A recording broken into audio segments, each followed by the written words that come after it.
On This Week in Enterprise Tech, we have Mr. Brian Chee and Mr. Curtis Franklin back on the show today. Now, Mailchimp has another breach, and so does T-Mobile. It's the week of repeat breaches. Plus, connected devices continue to struggle with security, and the automotive industry definitely needs to focus here.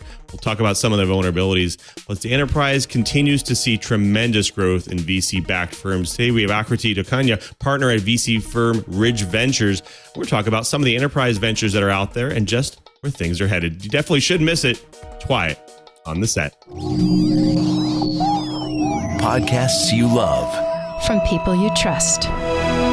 This is Twit.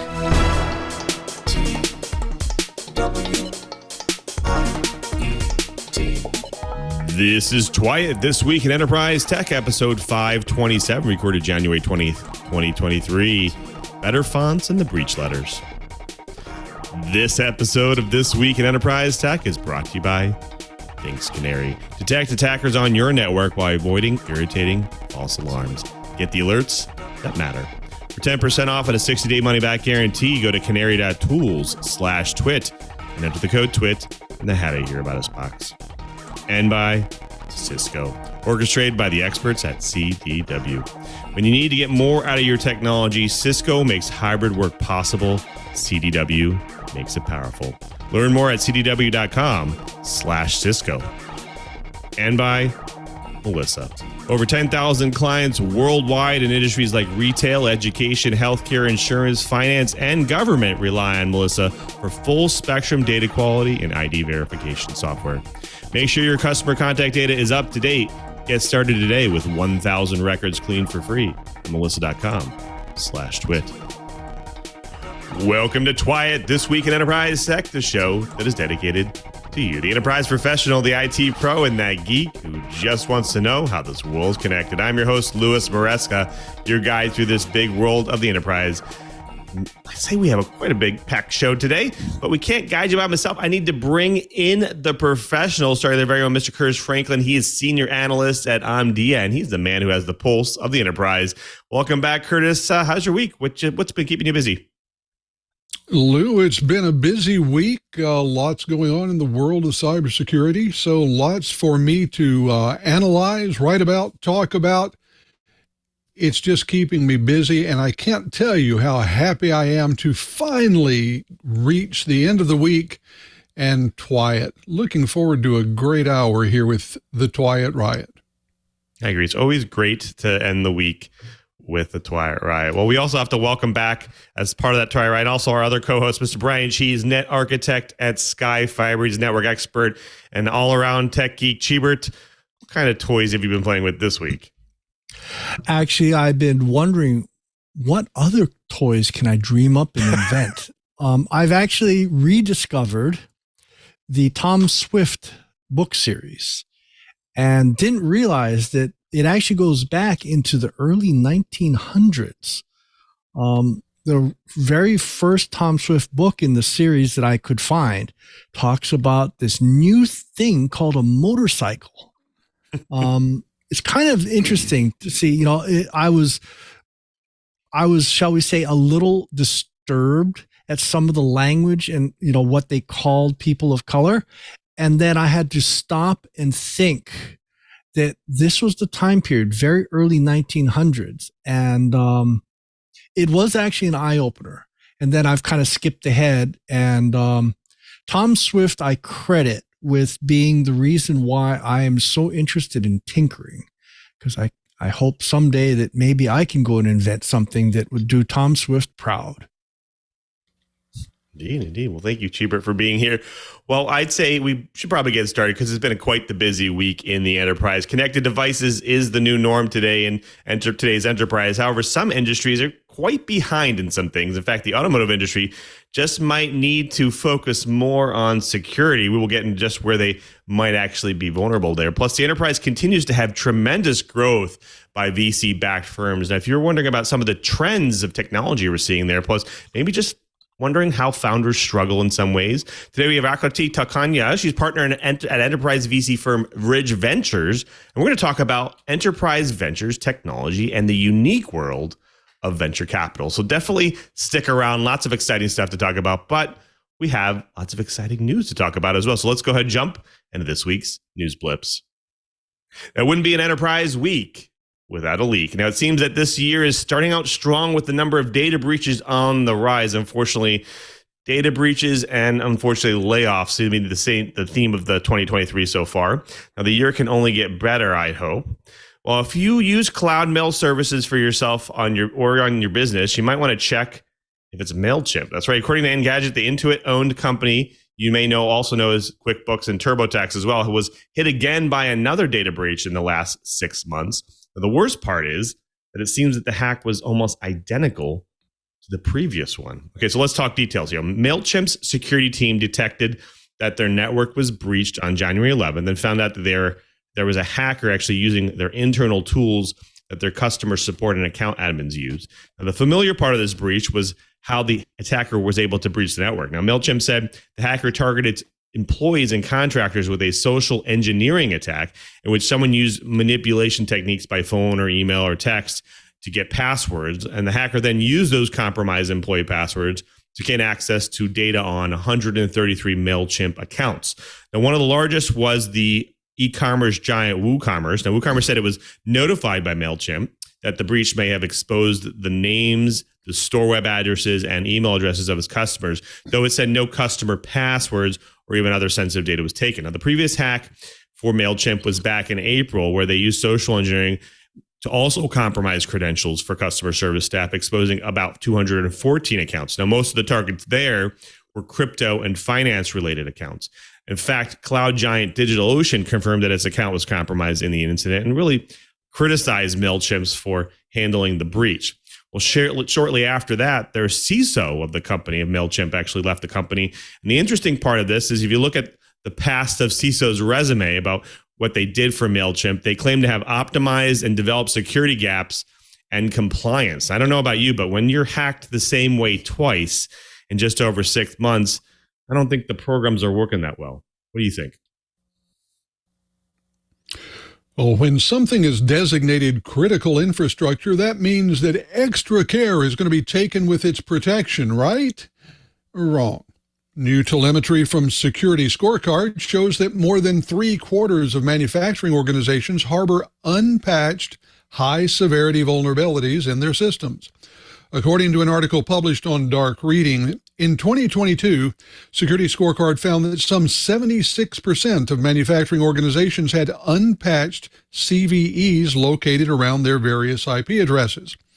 It should then come as no surprise that nearly 40% of these non-patching organizations, which include metals, machinery, appliance, electrical equipment, and transportation manufacturing, suffered malware infections in 2022.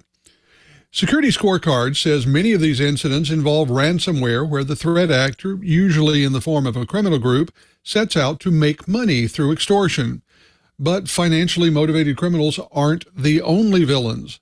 Security Scorecard researchers have seen a rising number of attacks on critical infrastructure come from nation-state actors in pursuit of various geopolitical objectives.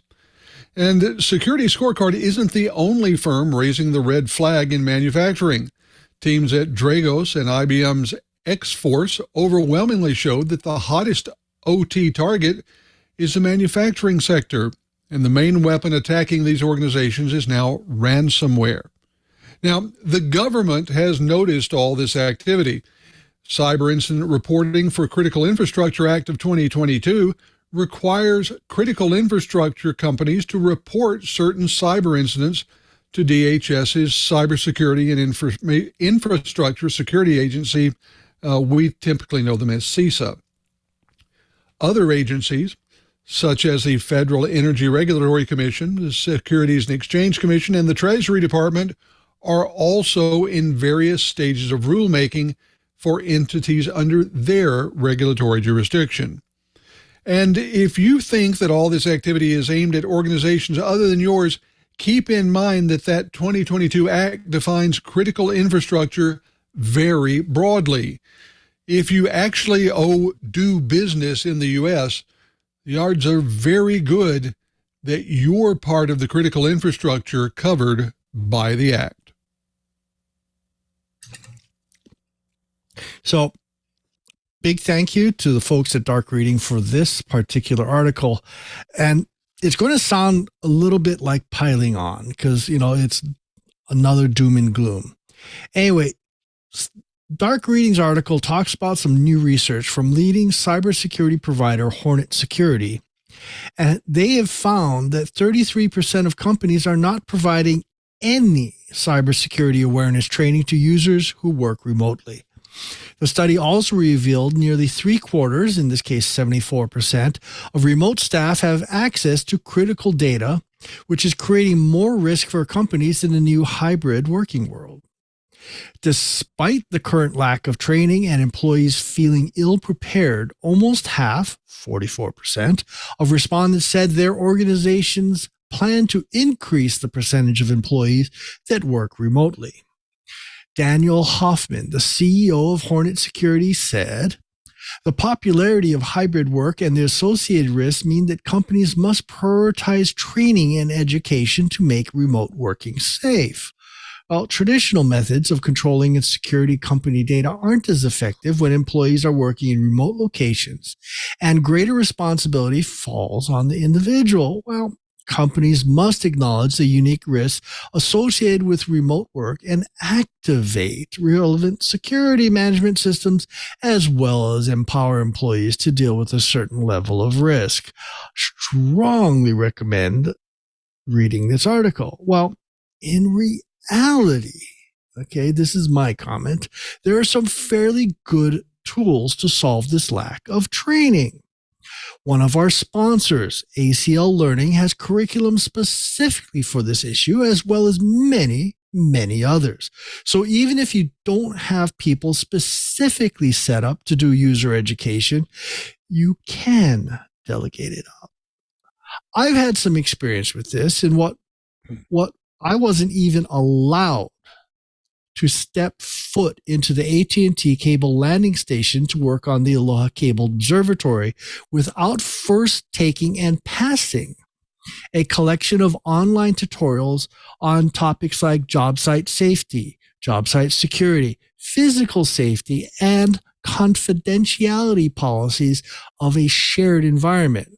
What it really takes is policy and determination not to become part of the sad statistics of organizations that have been hacked. Sticking with the theme of data breach repeats, we've had another big one reported this week. According to Engadget, T-Mobile has admitted to another data breach by hackers, and this time they stole 37 million postpaid and prepaid customers' data. Now that's a lot of data. Now on January 5th, T-Mobile uncovered that a bad actor had been siphoning data out of their system since November 25th. Now talk about discovering a data breach late, almost a month and a half later. Now, how do they exfiltrate the data? Well, by using a standard API to slowly trickle it out. I'll tell you one thing, improperly securing APIs, gives APIs a bad rap, I think. Bad rap. Now, while T-Mobile was able to contain the issue 24 hours after discovering the malicious activity here, the bad actors had access to his data long enough to have stolen people's names, billing addresses, emails, phone numbers, and birthdays. Now, they were also able to obtain users' account numbers and information about their plans, such as the number of lines. Now, it seems this particular breach might not go uninvestigated, though. According to the Wall Street Journal, the Federal Communications Commission, FCC, has opened an investigation into T-Mobile. Now, you may recall back in August of 2021 that 76.6 million of T-Mobile's customers were impacted by another data breach, exposing their info, including their social security numbers and driver's license numbers. Now, almost a year later, the carrier agreed to pay $350 million to settle a consolidated class action lawsuit, and they pledged to spend $150 million to update its data security technologies. I don't know about you, but what is with companies not taking security seriously enough, even after being taught a lesson? Now, where did the $150 million go? Better fonts in the breach letters? I don't know. The truth is, you really only are as good as your weakest link, and that also includes APIs, folks. Well, folks, that does it for the blips. Next up, the bites. But before we get to the bites, we do have to thank a really great sponsor of This Week in Enterprise Tech, and that's Thinks Canary. Now, most companies discover that they've been breached way too late. We just heard of one, and Thinks Canary fixes this in just under 3 minutes of setup. Real easy setup with no ongoing overhead and nearly zero false positives. You can detect attackers before they actually dig into things. Now, it's no wonder why Thinks Canary's hardware, their VM and cloud-based canaries are deployed and loved on all 7 continents. Prowling attackers look for juicy content on their target networks. They browse Active Directory. They look for file servers and explore file shares, looking for documents. They try default passwords against network devices and, even web servers. And they scan for open services across the network. Now, when they encounter a Thinks Canary, the services are designed to solicit further investigation. They look further, at that point, they've betrayed themselves, right? And a canary notifies you of the incident. Now, order, config, and deploy your canaries throughout your network. These can be hardware, virtual, or even cloud-based birds. Make them Windows file servers, another one a router. Throw in a few Linux web servers while you're at it. Each one hosts realistic services and looks exactly like its namesake. Now, then you wait. Sit back and you wait. And that's where Thinks Canaries run silently in the background, and they wait for those intruders and constantly reporting in and providing really up-to-date and up-to-minute report on their status. Now, even customers with hundreds of canaries receive just a handful of events per year. When an incident occurs, Thinks Canary will alert you via email, text message, Slack message, webhook, or even old-fashioned syslogs. A principal security engineer of a F50 company says Canary has helped us detect and mitigate several incidents that it could have turned into catastrophes. An alert fired by their clone site token allowed us to identify and force a takedown of several doppelganger domains that were purchased by bad actors for the purpose of launching phishing attacks against our employees and customers. I can't recommend this product enough. You don't know what you don't know, but Canary helps you know what you need to know when it matters. You may have heard about the Circle CI compromise recently. Most users found out about the incident directly from their Thinks Canary. Canaries work and continually prove it. Visit canary.tools/twit, and for just $7,500 per year, you'll get 5 canaries, your own hosted console, upgrades, support, and maintenance. And if you use your code TWIT in the How Do You Hear About Us box, you'll get 10% off the price for life. We know you'll love your Thinks Canary, but if you're not happy, you can always return your canaries with their 2-month money-back guarantee for a full refund. In all the years we've offered a money-back refund guarantee, it's been claimed 0 times as canaries add incomparable value.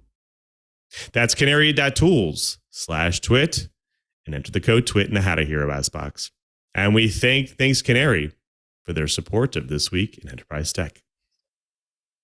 Well, folks, it's time for the bites. Now, we've talked a lot about connected devices, in fact, including ones that depend on the most important things in our systems, and they could be potentially hacked, right? Well, if you're going to build a connected device into your systems, you have to make sure it's done responsibly. Now, in fact, recently I was contacted by the National Grid. It's actually my power company in the area, and they wanted to put an Android-driven meter on my house. Now, I said, hell no, because who's going to take care of that device? Who's going to keep it up to date? A power company? So I was a little worried about that. Well, according to this Ars Technica article, security around connected automobiles continues to also be a concern. We know that for sure. It's been almost 10 years since I've seen automobiles starting to get features that allowed them to provide internet access or even remote and connected devices and services for them. Now, sure, they provide convenient features like remote starting for you or remote diagnostics and alerts on the health and performance of the vehicle and additional safety features. But the question is, how secure are these systems? Well, there have been several security researchers out there that are trying to find out. In fact, Sam Curry tested several automakers and telematics systems and actually discovered a barrage of security holes in these things and lots of vulnerabilities around every corner here. Now, in fact, what he was able to discover was that automotive companies actually copy themselves. Different companies copy each other, in fact, exposing the same or if not similar vulnerabilities.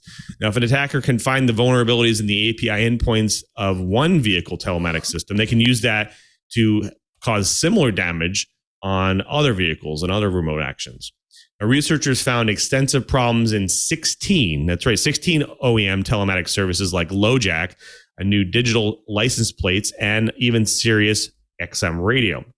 Okay, so let's take a moment and just talk about the breakdown of the remote different areas of these issues. Now, they right here in the article, you can see there, they first start with remote services first and foremost. Using nothing more than a vehicle or a VIN number, hackers were able to actually access the remote services for cars like Acura, Honda, Infiniti, Kia, Nissan, including locating and unlocking the cars, starting or stopping the engines, and honking the horns. It was also possible to take over a user's account with the VIN, and in the Kia's case, the researchers could even access live parking cameras on the vehicle. Genesis and Hyundai vehicles were similarly exploitable with the owner's email address instead of a VIN. And in fact, Porsche vehicles were susceptible to telematics vulnerability that allowed researchers to actually locate the vehicle and send it commands. Scary, isn't it? Now, there's also issues with telematic systems themselves, like, for instance, the LoJack service provided by the Spirion parent company had numerous vulnerabilities. In fact, it gave hackers administrator access to a company-wide administrative panel. They give them the ability to send arbitrary commands to about 15.5 million vehicles. They can unlock, start the engine, disable the starter, a whole bunch of different things. In fact, even read the device's location. These are scary things. Now, there's the next level here, which is, of course, the corporate backends where they store all the data. In fact, Mercedes-Benz, BMW, and Rolls-Royce were hacked via single sign-on vulnerabilities that allowed access to corporate networks and employee customer data. In fact, Ford's telematics API was susceptible to attack that also revealed customer PII, while insecure direct object references allowed the hacks to find PII for Ferrari, Jaguar, Land Rover, and Toyota. So, as you can see, there's some work to be done here, right? In fact, if I haven't convinced you already, you might want to spend some time actually thinking and learning just about what your car does and what kind of security systems they have. Now, I do want to bring my co-host back in because there's a lot going on here. In fact, there's things like the concept of software-defined vehicles. There's the concept of the vehicle-to-vehicle features that are vehicle-to-everything features that are coming out. Very sophisticated systems. What do you guys think? Is this just, are they already at a tech debt here? Like they're in a hole and they need to just like pause and stop shipping things and start securing things? Or am I just like talking about the bad and there's really a lot more good? I'm going to jump in right here. We actually covered an article, I think as a bite, a couple of years back. And that's when Apple was starting to talk about why are car companies reinventing the wheel?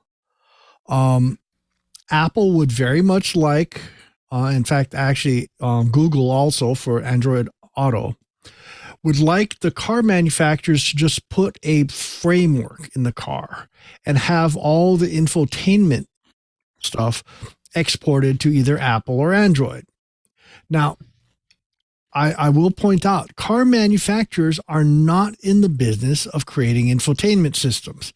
And in order to cross over and use in 3G, 4G, LTE, whatever, cellular interface, that is one of the points of vulnerabilities. And in the case of the infamous Jeep attack, Jeep made some really bad choices. It was actually talked in length at a Black Hat and DEF CON conference a couple of years back on how they had a choice of not allowing cross modem proliferation of data. So if you're in one Jeep and you wanted to go and get into another Jeep, you would just go in. It was an exposed network. Whereas one of the configuration items for any custom APN is turning that on or off. That was one of the big things that AT&T hit me when I built custom APNs for science. Anyway, so that's one of the things. I also know a few people that are relatively high up in Lear Siegler Corporation, and they build infotainment systems. And they seem, at the time, they seem to be more interested in standalone systems. So there are options. So these folks did bring up, one thing. Now, I don't know anything really about our friends at Tesla and their autonomous driving, but I do really enjoy having the lane following and adaptive cruise control on my Subaru Outback. And no, I'm not going to share my VIN number, but they're really good features.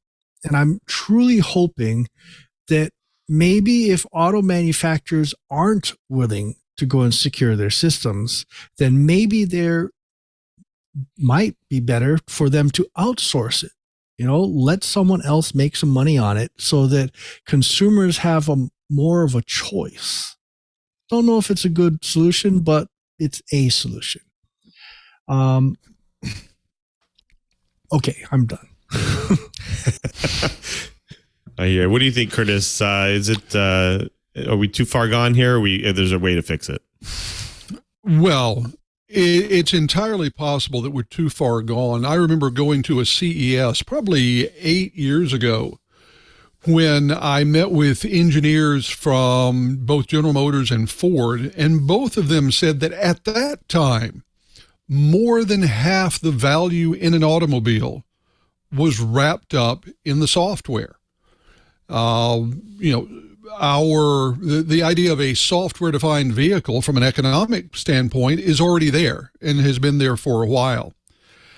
I think that where we're having the issue is where consumer expectations are running into the reality of meeting those expectations. Because let's face it, as prices have gone up, and they have gone way up in the past 10 to 15 years, customers have demanded more features, more luxury, and in some cases, more safety. And let's not kid ourselves. There are a number of these software-enabled features that do provide additional safety.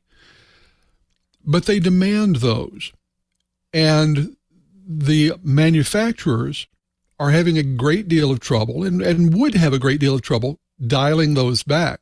I think it's fascinating that Ford, in its Maverick small pickup, has cut way back on a lot of those and delivered a vehicle with a theoretical base price in the lower 20,000s. For most vehicles, though, that safety is going to be there, and they have to worry about things like the weight of the wiring harness and the overall repairability of the vehicle, not by shade tree mechanics, those days are long past, but even by the ASME certified repair folks.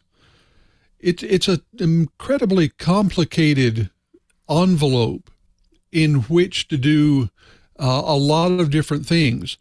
And I fear that our software is with us. What we really need to demand is a better way of making updates, and that the automobile embedded software vendors conform to the same sort of updatability and patchability that we get in mainstream IT software.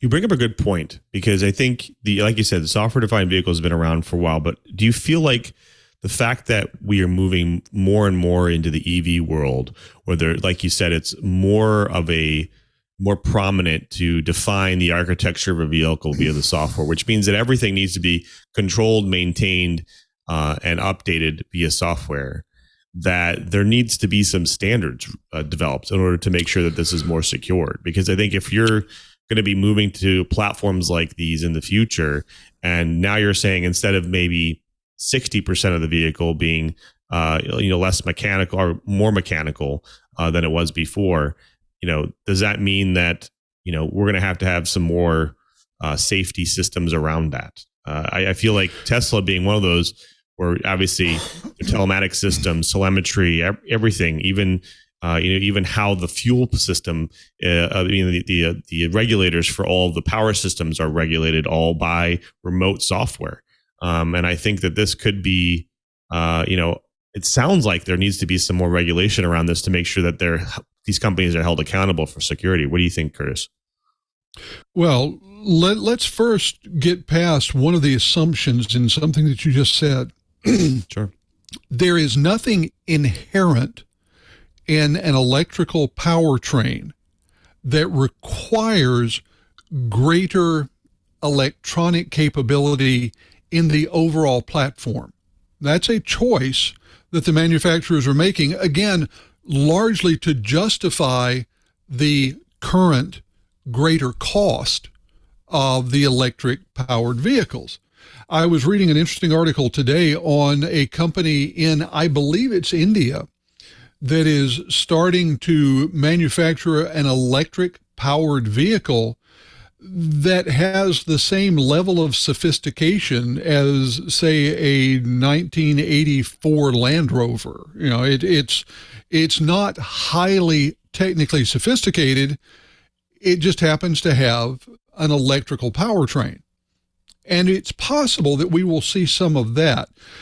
Again, the question of what the North American, European, predominant Asian automotive markets will bear is something that I don't have any particular insight in.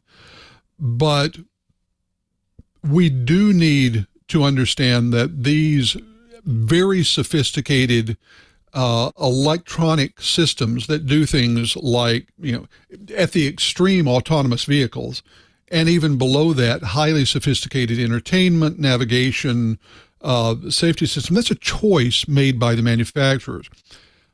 Where those do have an impact on safety, I think we do need our Department of Transportation, NHTSA, the same companies are the same organizations that set standards for things like lighting around a vehicle and the functioning of brakes and all that sort of stuff, to step in and make sure that the electrical systems are as reliable and as secure as the mechanical systems. I agree that they're definitely making choices. Let's just hope they tend to make some choices for better security. We'll see. Future. Thanks, guys. Well, folks, next up, we have the guest. But before we get to the guest, we do have a really great sponsor of This Week in Enterprise Tech, and that's Cisco, orchestrated by the experts at CDW. The helpful people at CDW understand that hybrid work continues to evolve and that your organization must evolve with it to succeed. With so many options to collaborate remotely, you need a strong and consistent network to empower your workforce and keep them together. Now, consider a Cisco hybrid work solution designed and managed by CDW experts to deliver the same quality network experience to all of your offices, even the satellite ones, connecting your team from pretty much anywhere. The Cisco networking keeps things flowing smoothly and securely with embedded security, compliance, and multi-factor authentication that protects collaboration among your spread out team. Now, with real-time visibility into distributed application security, user, and service performance, you get a better line of sight into how your network is operating and how better to grow your organization.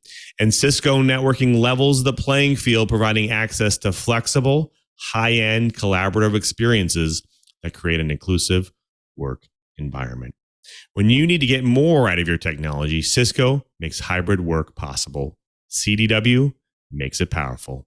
Learn more at cdw.com/Cisco. And we thank CDW for their support of This Week in Enterprise Tech. Well, folks, it's my favorite part of the show. We actually get to bring in a guest to drop some knowledge on our Twiat Riot.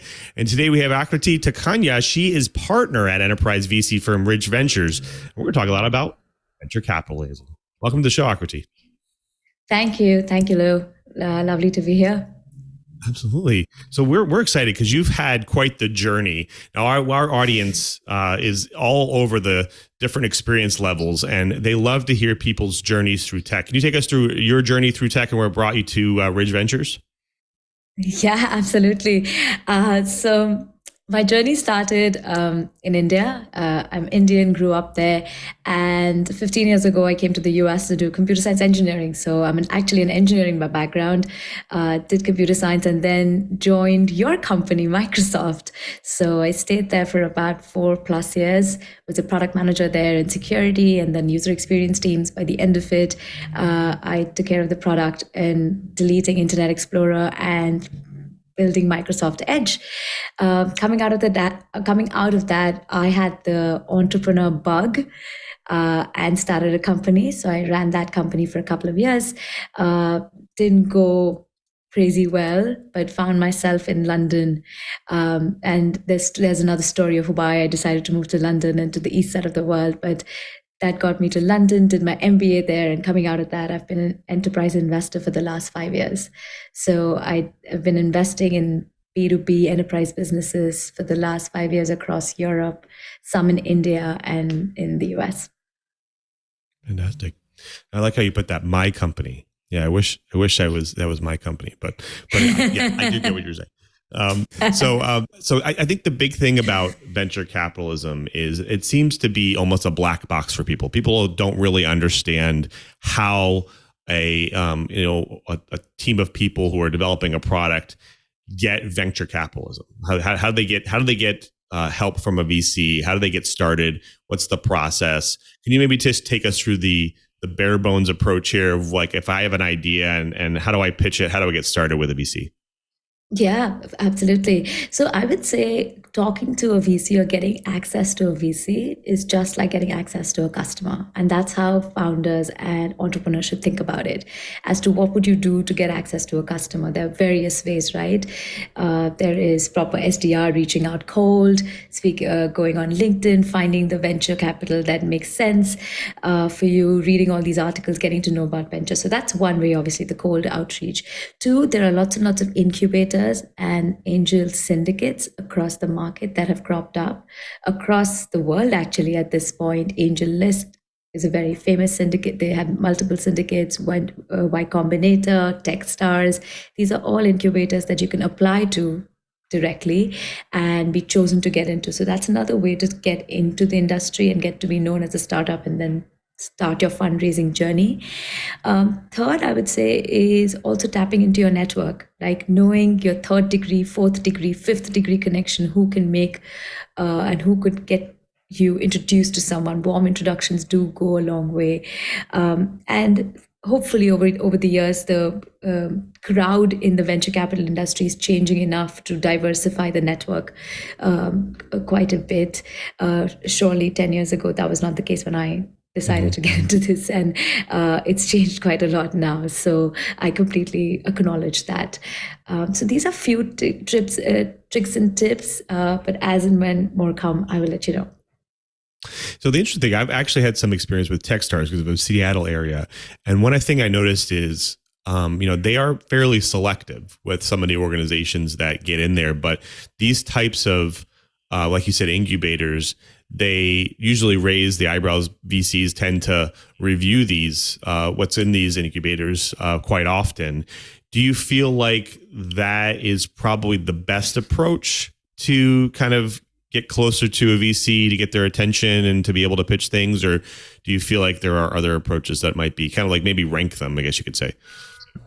Yeah, so I don't think one way is the answer, to be very honest with you. It is pretty, I really believe that if you can get access to VC, that means I know that you have the hustle to sell anything. Building a company is really hard, like extremely hard yards. And getting funding is probably like a big part of that, because that determines like your success or failure over time. So I think for me, the hustle is the piece that you really need to have, and you need to throw lots and lots of things on the wall and see what sticks. So I wouldn't stack rank them, but if I had to say, incubators and angel syndicates are definitely great ways to get into the foot of the door. You have to create a network of people around you. You can't be in isolation. A startup, a company cannot be built in isolation.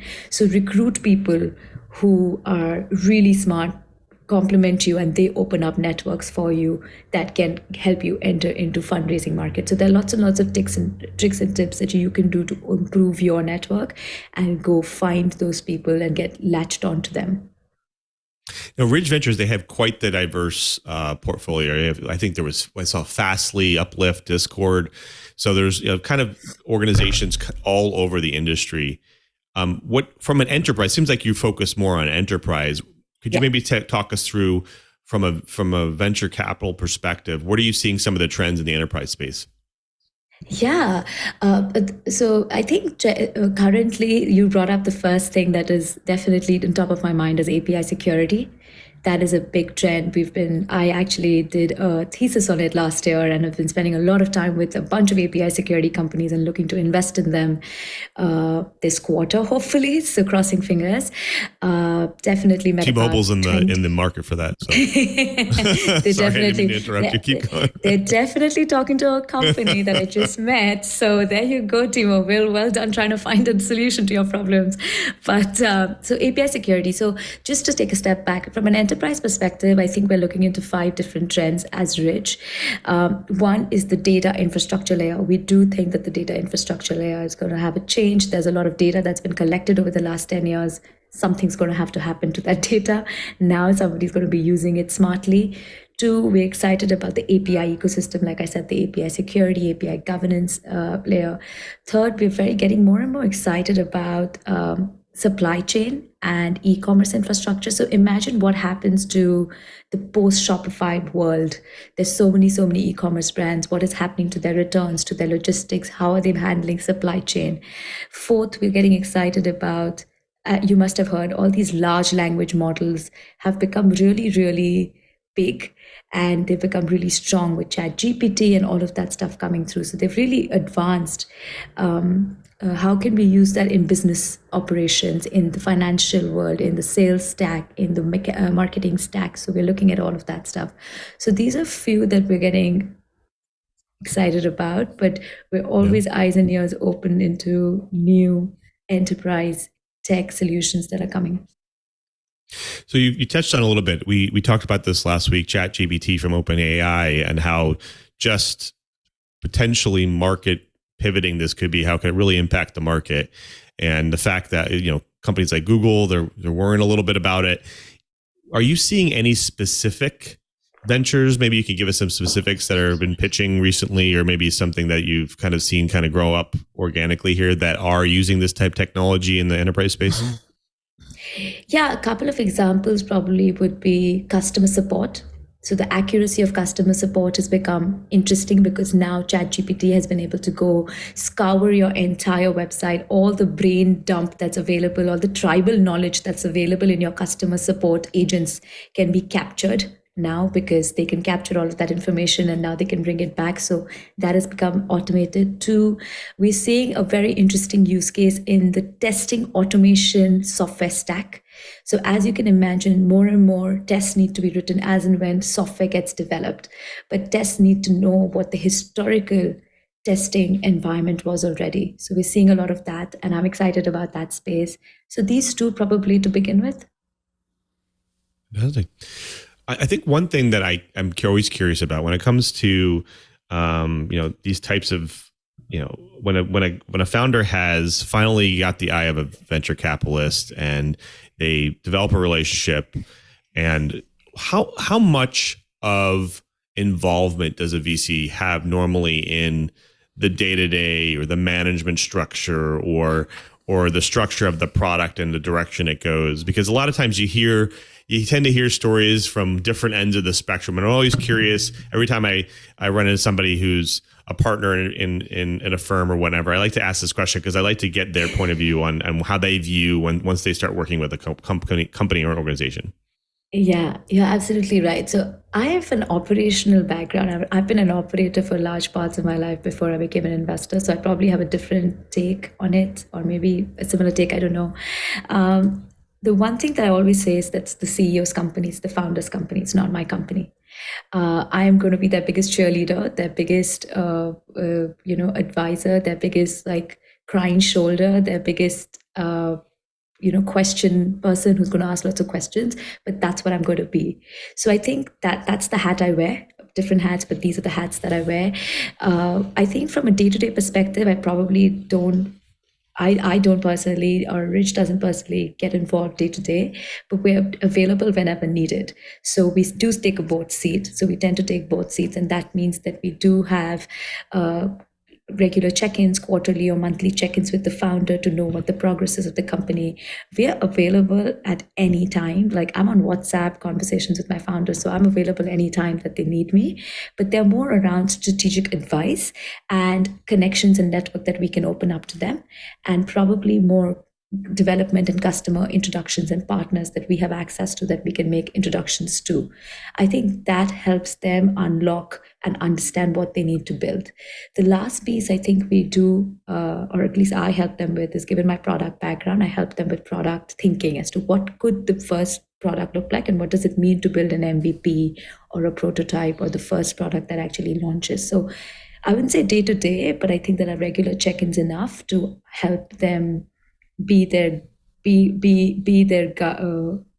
two hands around them to be like, if they fall or if they need cheerleading, we're there. Got it. Well, we have lots more to talk about. I do want to bring my co-host back in, but before we do have to thank another great sponsor of This Week in Enterprise Tech, and that's Melissa. Now, Melissa is a leading provider of global data quality, identity verification, and address management solutions, and has acquired zipinfo.com, a longtime provider of zip code data to Fortune 500 companies. Now, zipinfo.com's zip code databases and software developer kits align really strategically with Melissa's comprehensive product suite, grounded in address verification, correction, and enhancement as the foundation for smart and effective business operations worldwide. Now, the zipinfo.com portfolio complements the Melissa family of tools and services with technology and capabilities that really strengthen their position as the address expert and a reputation they've honed for over nearly 40 years of continuous operation, serving diverse businesses globally. Now, through Melissa, ZipInfo customers will continue to have access to the ZipInfo products they've used and relied on for many years, as well as access to the full range of Melissa products as well. CAS certified mailers +4 postal automation tools and desktop or online versions and developer toolkits that feature on-premise or web APIs. They have mailers +4 corrects, verifies, and standardizes U.S. and Canadian addresses to postal standards, removes those duplicates, performs national change of address processing, and USPS Pave Gold certified to pre-sort that bulk mail for ideal postal discounts. Now, residential business delivery indicators are also included in optional geocoding adds location intelligence to support better mapping and targeted mail campaigns. Since 1985, Melissa has specialized in global intelligence solutions to help organizations unlock accurate data for more compelling customer views.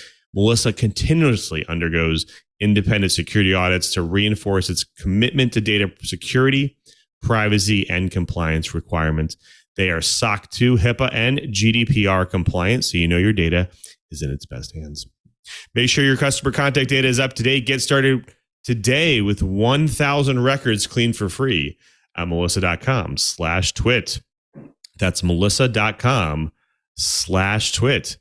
And we thank Melissa for their support of This Week in Enterprise Tech. Well, folks, we've been talking with Akriti Dokania. She is a partner at enterprise VC firm Bridge Ventures, but I have lots more questions, but I want to bring my co-host back in because they have lots of questions too. I'm going to throw it over to you, Brian, first. Well, we a lot of people, when they start talking venture capital, it's a very U.S. centric view of the world. But you have a much wider view. You've spent some time in the UK and you've come from India. Is venture capital different around the world? That's a great question.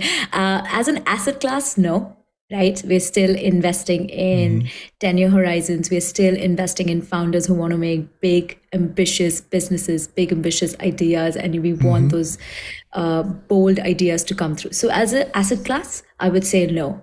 But from a risk appetite perspective, US has just seen more, has had more cycles. It has been around for 50 years, whereas in Europe and India, it's probably a decade or 2 decades old only. So in terms of the founder ambitions, US has seen the Google, the Apple, the Microsoft that came out of the venture capital industry, where Facebook that has come out of the venture capital industry, whereas Europe has just seen DeepMind, Darktrace, Spotify now. So I would say there's a little bit still to go, but with Europe and India, and I can only talk about those two because China is very different and Southeast Asia is very different and Africa and Mexico is very different. So I wouldn't talk about those, but Europe and India, given I've spent time there, I think they are in their early days of what venture capital was here in 2000s. So they'll still have to see the ambition. They still have to see those results to feel even more risk first than risk averse. But I think that is happening. It is a growth that is happening in India and Europe, which is very exciting. And America is at growth plus stability because they've reached some stability and then still there's some growth. But India and Europe are still growing quite fast when it comes to venture capital. Well, the industry certainly seems like it's changing. So I'm not saying venture capital is bad, but there has been two recent articles, one from Institutional Investor, and their headline is Venture Capital Funds to Blame for a Dismal Decade, which is kind of slanted, but that's all right. And then the New Yorker is saying, is venture capitalism deforming capitalism? Well, one thing that I did learn especially when I was working for Fujitsu Limited in Japan, is Americans and the rest of the world tend to do planning differently. And so the question is, how does venture capital deal with that? So in Japan, one of the things is they tend to do a decade or more in advance for their planning. Whereas a lot of US companies are so worried about Wall Street that they live quarter to quarter. And sometimes, I've seen a few cases where they've totally been caught flat-footed and end up having to make giant changes because they didn't lay out long-term plans. Is venture capital helping U.S. companies and other companies realize that long-term planning is something that also has to be done? That's a great question. I think there's a bit of a shift. So we have to understand the last 10 years have been a bull run. From 2011 to now, we've only seen growth. There's not been a blip until like COVID happened. There was a little bit of a blip. And then now that we're seeing that the markets are crashing and stuff like that. So when you're in such a bull run, you assume you're invincible. And I think that's what happened with a lot of the companies, a lot of the investors and all of that stuff. And everybody rode the wave really, really well. So I think a lot of the cash conservation conversations that you're talking about, a lot of long-term vision planning, a lot of product vision planning, all of that is happening and being taken checks and balances are being realized now, and people are doing that more and more. And the role of venture capital, I think it really depends on the board member, the person who joins the company. So I do think it's very individualistic. It's not like it's and you'll have lots of people who do different. Some people will not think about this. They're like, we're here to make money. We don't care. Just keep growing. Tell me quarter on quarter, just keep making revenue. And some people take a conservative way of like, hey, listen, let's actually sit down, plan for years. With venture capital, you can't plan very much in advance for a startup because there's so many things that change. Market conditions change, customer appetite changes, the product changes because of demand changes. So you have to plan with 18 to 24 months in mind, and then a maybe longer plan for the platform. But you have to keep adapting as the market and the dynamics change. And thus maybe you see that in startups, people consistently pivot or think about new ways to capture customers over 2-year time frame. That's what I've seen from my experience of planning. Fantastic. Curtis? Well, one of the things that I wanted to ask about prior to the pandemic, when you talk to venture capitalists, it was very common to hear someone say that they looked at the team as much as the technology. That in one sense, technology is easier than putting together a great team. My question is, did the pandemic change the dynamics of looking at the team or how you look at a team when you're trying to evaluate a company? That's a great question, Curtis. I think team is everything for venture capital, like period. Like that's the first and foremost thing. And the second thing is market, actually, for me. If there's a big market and there's a team, they'll figure out what technology and product they need to bring to that market. But team and market are the two factors. And what COVID did was help us or me adjust market dynamics quite a bit. I still was looking for similar kinds of team who are driven, ambitious, who will not deter, not will keep hustling, will be a team player, will find the people that complement them and find their weaknesses and hire for those weaknesses. So I still look for those kinds of teams, but the market dynamics shifted with COVID. So can you adjust to remote? Can you adjust to like new ways of doing things? Because hey, now you can't sell by going into a dinner. You have to sell on Zoom. So things like that, if you can adapt and you can introduce them, like include the market dynamics to your company, that's what got me more and more excited about doing deals in starting COVID. All right. Very, very good. Well, to stay on the COVID theme, one of the things we saw in COVID was the great dispersal of the workforce to working from home offices, remote offices, all that. And now, depending on who you talk to, either the world is remaining dispersed, it's going to hybrid, everybody's going back to the whatever. Is how a company locates its workforce one of the considerations that you have? Do you see an inherent advantage to any of the models of where you house your workers? So I think for me personally, I do believe that the executive team, the leadership team in the initial days has to be close enough to bring innovation and to build something special.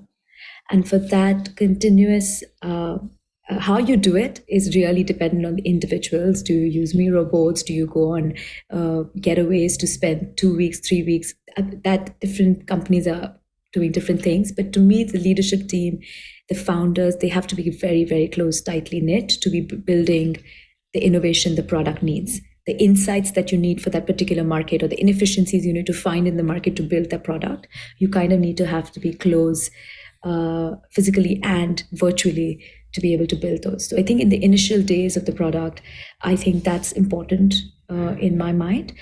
As you grow and scale, I think the team can be distributed, but the management team still needs to be close enough to be coordinated and to be able to do more in-person stuff as well. So I think that way, that time hybrid is okay with the large workforce remote. But in the initial days, to me, having more in-person physical closeness probably helps with the innovation and the water cooler conversations, like we call it, to come up with the, hey, what is actually what we're trying to solve for and who's that customer? Very good. Well, one last question, and this one I'm going to ask you to look forward a little bit without, giving away precisely what you're looking at. Are there broad areas, either in markets or technologies, where it excites you to think about what might be possible over the next 5 to 10 years? Are there things that you are looking forward to being involved in, if only you can find the right sort of company to take you there? I think I am definitely looking at folks to disrupt or take charge of the API ecosystem that is overly, like, it's absolutely opened up.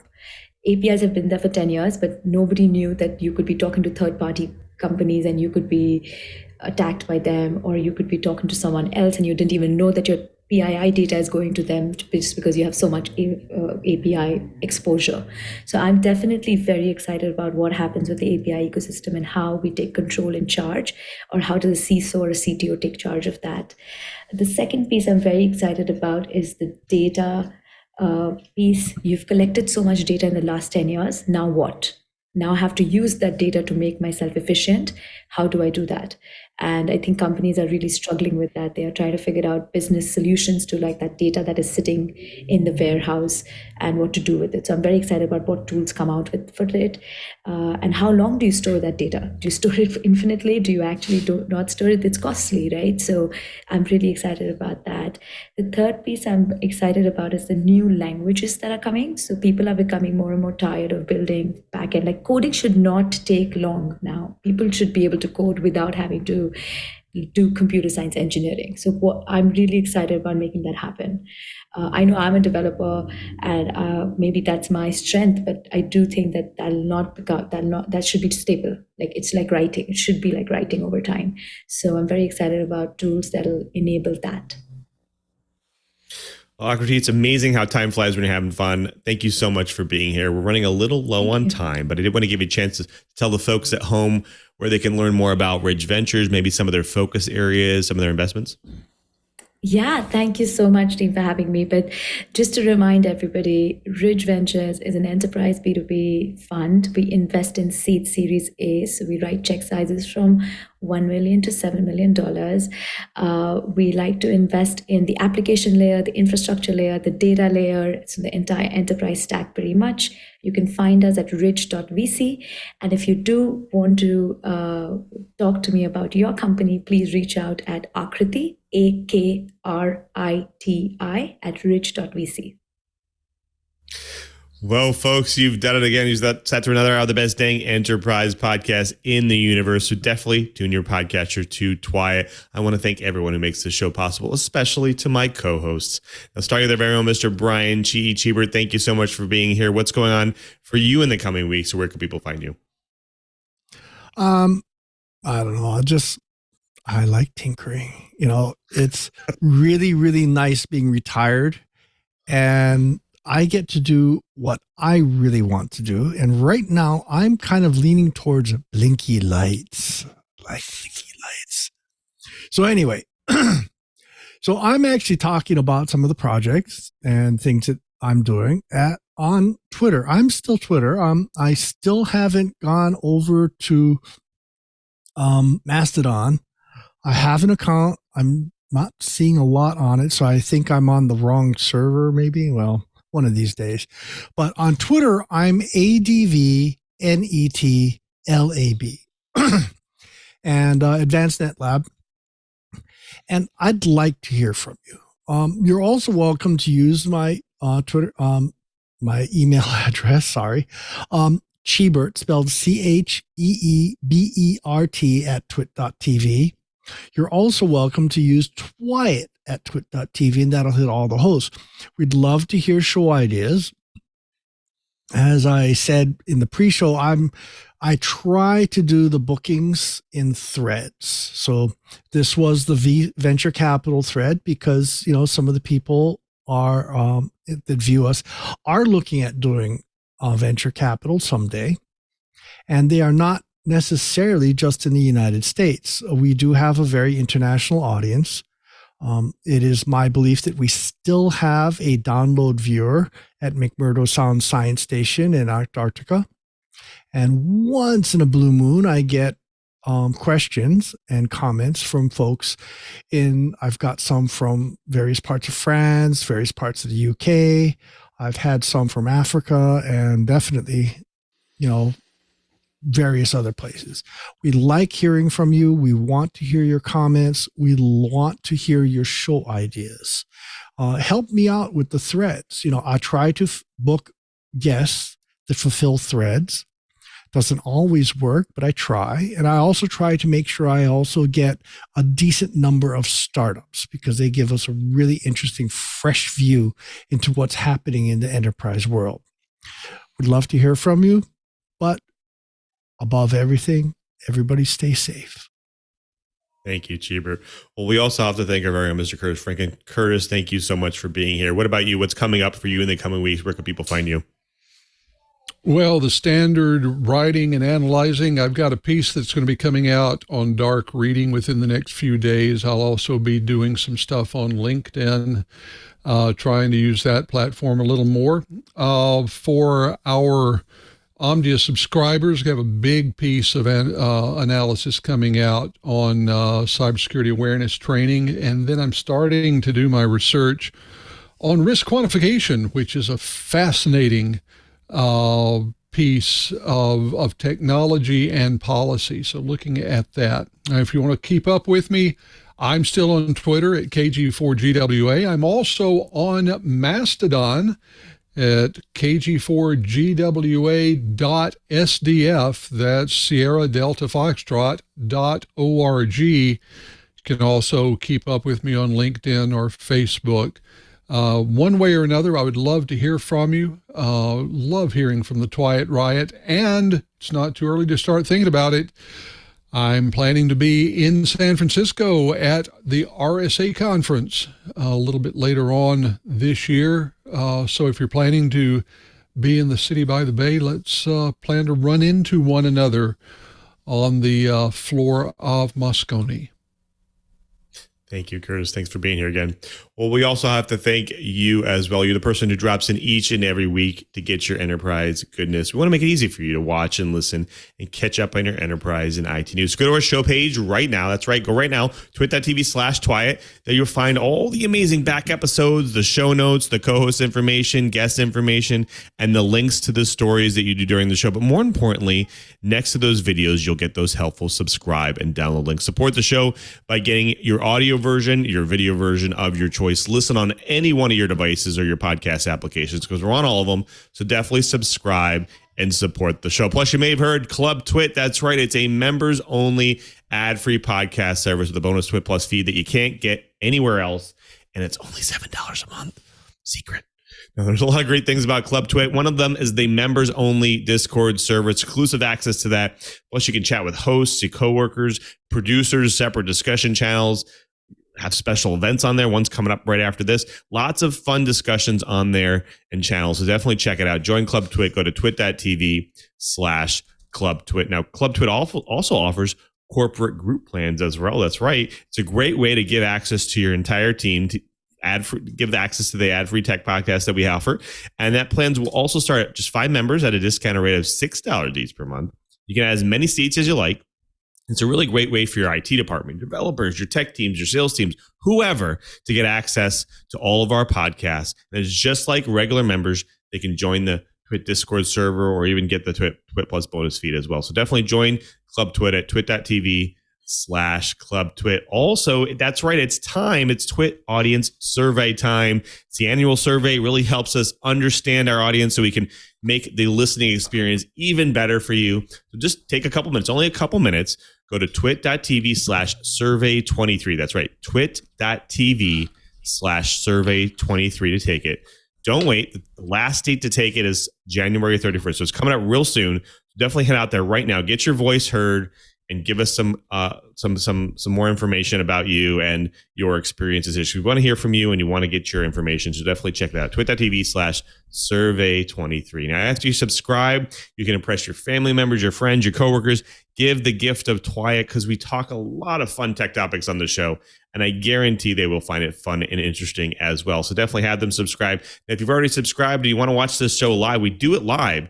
Come see this behind the scenes. Come see how the pizza's made. Come all the banter we do during the show. Check it out at live.twit.tv. There you'll choose all of your different options for streaming on there. Is YouTube, everything on there. So definitely check that out because it's fun to watch it live.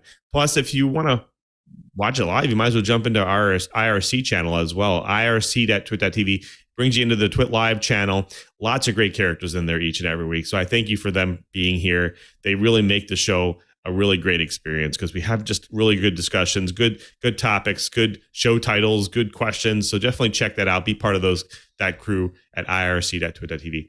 Now, I definitely want to hear from you. I have some great conversations on Twitter, twitter.com/LouMM. Also, I get hit up a lot on LinkedIn now. A lot of great messages, some conversations just on the activities channels there on the wall. So definitely hit me up. Either one of those platforms is fine. Hit me up in a DM there. Plus, give me some show ideas. Just like Chee, I'm always open to hearing them. So definitely hit me up on there and let's have a conversation. Now, if you want to know what I do during my normal work week, definitely check out developers.microsoft.com/office. There we post all the latest and greatest ways you can customize your Office experience. Most recently, we just offer the Office Script platform. It's a great way to automate your Excel documents online to make them work cross-platform and be able to actually automate them using Power Automate. So lots of fun stuff. So definitely check that out at developers.microsoft.com/office. I want to thank everyone who makes this show possible, especially to Leo and Lisa. They continue to support this show and This Week in Enterprise Tech each and every week, and we couldn't do it without them. So thank you for all their support over the years. I want to also thank the staff and the engineers at Twit. And of course, I want to thank Mr. Brian Chee just one more time, because he's not only our co-host, but he's also our tireless producer. He does all the show bookings and the plannings for the show. So thank you, Cheebert, again for all your support. And of course, before we sign out, I want to thank our editor, because they make us look good after the fact. They remove all my mistakes. So thank you very much. And of course, thank you to our TDD for today, the talented Mr. Ant Pruitt. He does an amazing show called Hands-On Photography. Check that out if you haven't already, because I learned something from it each and every week. My entire setup here is from Mr. Ant Pruitt, learning from him. So thank you, Ant, for all of that. What's going on in your show this coming week?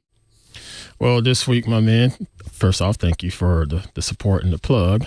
This week, we're talking about some macro photography and how you can save a little bit of money by buying some inexpensive gear, not those fancy lenses that cost thousands of dollars, but we got a couple pieces of gear that can really help you get into macro photography without breaking the bank. And shout out to Mr. Victor for his edit job on my show, too, because that man, he just crushes it every week. He does. I'm kind of sad that we don't get Mr. Victor that often anymore. So thank you so much, Ant. And of course, just speaking of cheaper devices, that might actually be good, because my wife might be happy if I start buying cheaper stuff for my camera. So I know the feeling, sir. Yeah. Thanks, Ant. Well, until next time, I'm Louis Maresca, just reminding you, if you want to know what's going on in the enterprise, just keep quiet. If you are looking for a midweek update on the week's tech news, I gotta tell you, you gotta check out Tech News Weekly. See, it's all kind of built in there with the title. You get to learn about the news in tech that matters. Every Thursday, Jason Howell and I talk to the people making and breaking the tech news, get their insights and their interesting stories. It's a great show to check out. twit.tv/TNW.